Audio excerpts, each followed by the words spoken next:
తన ఆముక్త మాల్యదలోని ఒక పద్యంలో శ్రీకృష్ణ దేవరాయలు శరదృతువును ఇలా వర్ణిస్తున్నాడు.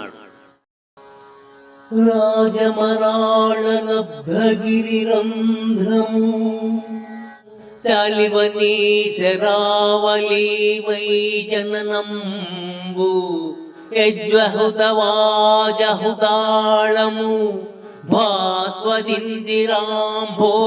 సమాగమంబు ఉదిత బోధ భుజంగ శయోపచిర నీరాజన ఉల్లహల్ల కసరంబు ఉదయించి శరద్దినం బిలం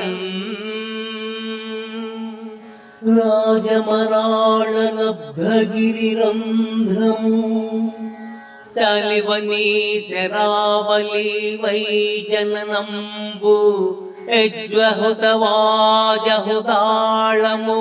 భాస్వదిందిరాంభోజ సమాగమంబు ఉదిత బోధ భుజంగ శయోపచిర నీరాజన ఉల్లహల్ల కసరంబు ఉదయించే శరద్దినం బిలం